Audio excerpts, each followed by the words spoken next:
दुनिया ध्वनियों का एक संगीत है। हर भाषा एक अलग धुन की तरह है।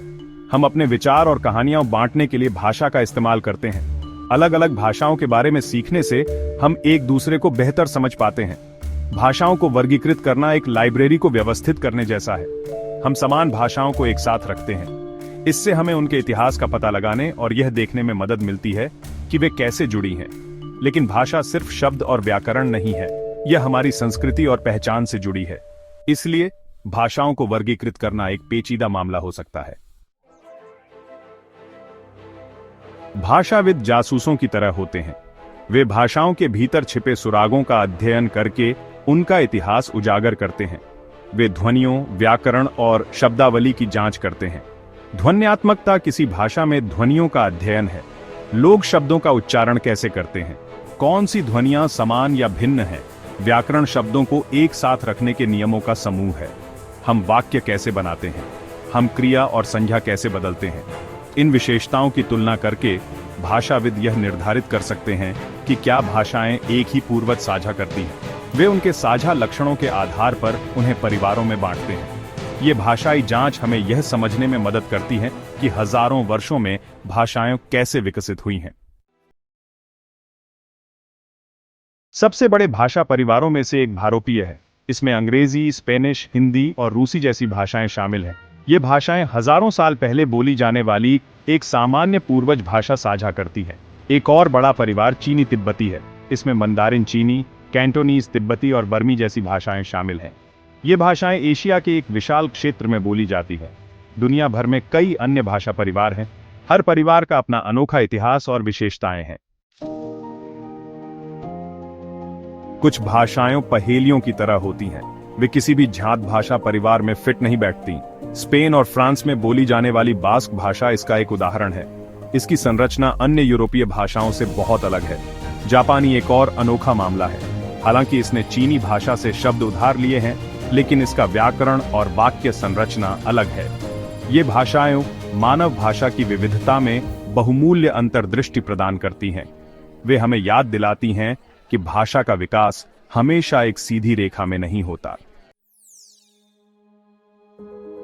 भाग 5, भाषा की राजनीति। कभी कभी राजनीति प्रभावित करती है कि हम भाषाओं को कैसे वर्गीकृत करते हैं। हिंदी और उर्दू एक अच्छा उदाहरण है। भाषाई रूप से वे लगभग बोलियों की तरह बहुत समान हैं।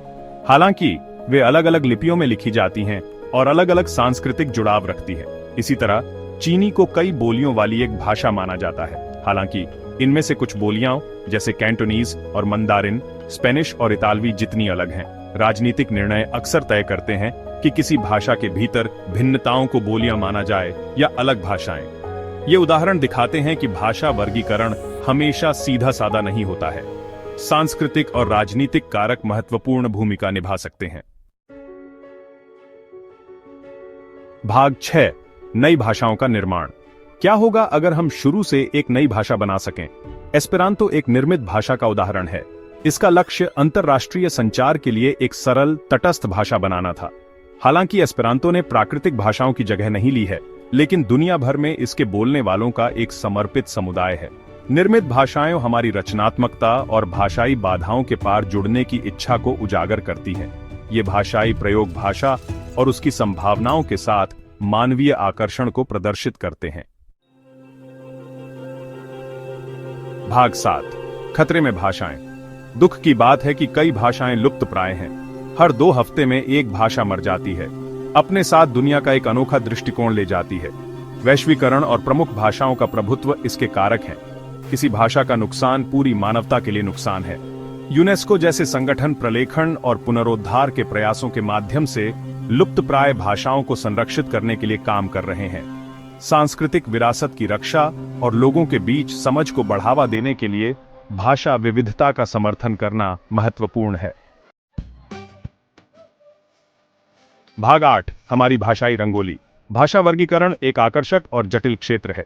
यह हमें मानव संचार के इतिहास, विविधता और विकास को समझने में मदद करता है। जबकि वैज्ञानिक मानदंड वर्गीकरण का मार्गदर्शन करते हैं, राजनीतिक और सामाजिक कारक भी भूमिका निभाते हैं। सभी भाषाओं के मूल्य को पहचानना आवश्यक है, चाहे वे एक बड़े परिवार से हों, अकेली हों या नई बनाई गई हों।